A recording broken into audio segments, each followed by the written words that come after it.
Assalamualaikum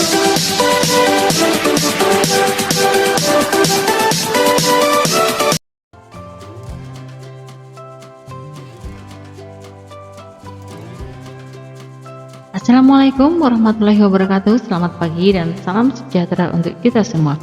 Anak-anakku kelas 4 yang luar biasa, bagaimana kabar kalian? Semoga kalian selalu sehat dan terus bersemangat.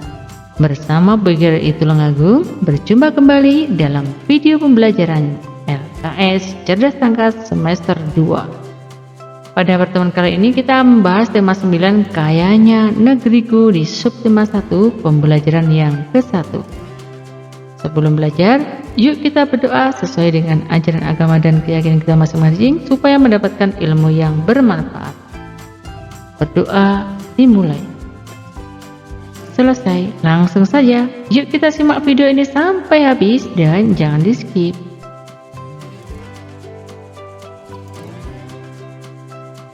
Muatan IPA, air dan listrik.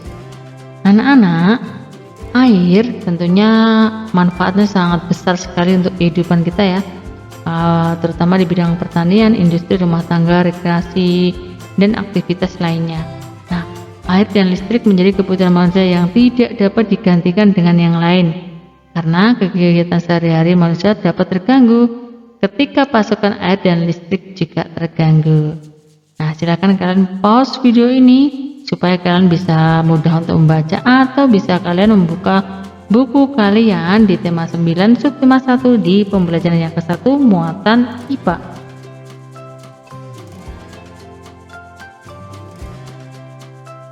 Di kegiatan 1 silakan dibaca. Di sini sebutkan 3 manfaat air, apa fungsi air, mengapa stasiun PLTA berada di perbukitan, dan lain-lain. Lalu bisa kalian isikan nama peralatan, kegunaan, dan bentuk perubahan energi. Nah, silakan dibaca petunjuknya.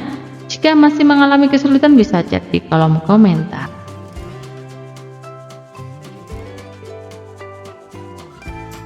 Ayo berlatih.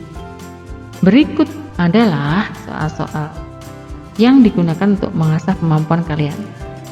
Berikut adalah manfaat air bagi manusia, kecuali itu yang bukan ya, bernapas. Memang ada bernapas menggunakan air. Aliran listrik dari bendungan dimanfaatkan untuk menggerakkan turbin. Pada saat lampu dinyalakan, terjadi perubahan energi gerak menjadi cahaya. Ketika kita menyalakan kipas angin, yang terjadi perubahan energi listrik menjadi gerak. Nah, di sini sebutkan 3 contoh pemanfaatan energi listrik. Silahkan dicoba ya. Muatan IPS, manusia dan lingkungan.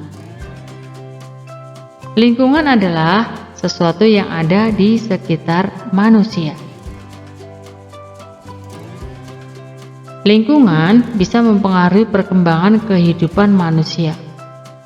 Kehidupan manusia tidak dapat dipisahkan ya, tidak dapat dipisahkan dari lingkungan alam maupun lingkungan sosial. Terdapat 3 komponen dalam lingkungan, yaitu komponen fisik atau abiotik, hayati atau biotik, dan komponen budaya. Nah, komponen fisik, komponen terdiri atas makhluk tak hidup, contohnya air, tanah, udara, sinar matahari, dan sebagainya. Komponen hayati ada makhluk hidup, tumbuhan, dan hewan. Komponen budaya ada nilai, gagasan, keyakinan yang dimiliki manusia dalam menentukan perilakunya sebagai makhluk sosial, contohnya pakaian, rumah, dan sebagainya. Lalu, manusia memanfaatkan sumber daya alam yang tersedia di lingkungan untuk memenuhi kebutuhan hidup. Di sini fungsi lingkungan bagi kehidupan manusia. Nah, sebagai tempat mencari makan, tempat bekerja, sebagai tempat tinggal.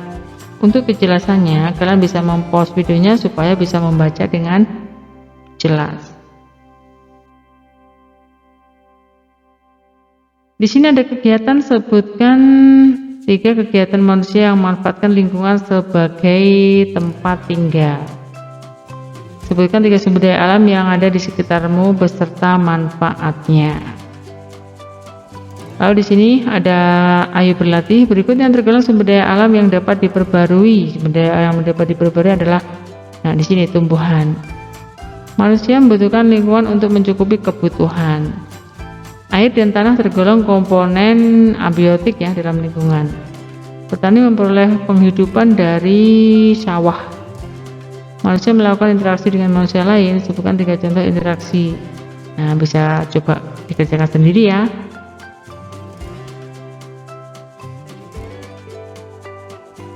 Muatan bahasa Indonesia. Menggali informasi melalui wawancara. Anak-anak bisa pause videonya supaya bisa membaca dengan leluasa ya. Di sini ada informasi, di sini ada fungsi informasi, bagaimana cara menggali informasi, lalu wawancara itu apa. Nah, silakan di pause dan bisa dibaca dengan seksama bacaan tentang menggali informasi melalui wawancara.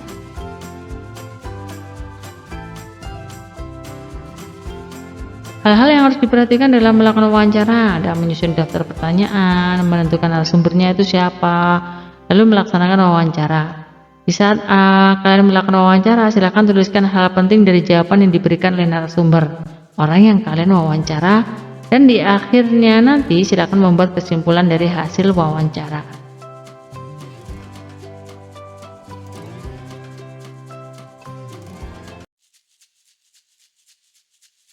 Kegiatan tanya jawab untuk mencari informasi dari narasumber disebut wawancara. Di sini ada daftar pertanyaan. Siapa nama Bapak? Siapa nama anak Bapak yang bekerja di rumah sakit? Peralatan listrik apa saja yang ada di rumah Bapak? Di rumah Bapak kegiatan apa yang memanfaatkan air? Nah, Arhan yang akan melakukan wawancara tentang energi listrik. Nah, pertanyaan yang tepatnya, yang tepat itu yang mana ya? Yang tepat adalah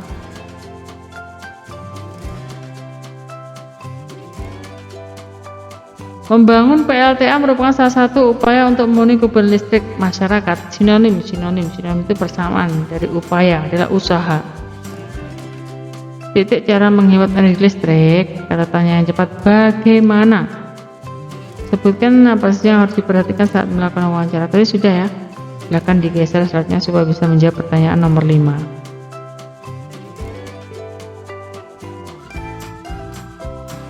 Itu tadi nak pembahasan materi yang bisa Ibu sampaikan. Mohon maaf jika banyak kesalahan dan kekurangan. Ibu akhiri, wassalamualaikum warahmatullahi wabarakatuh. Sampai jumpa di video berikutnya.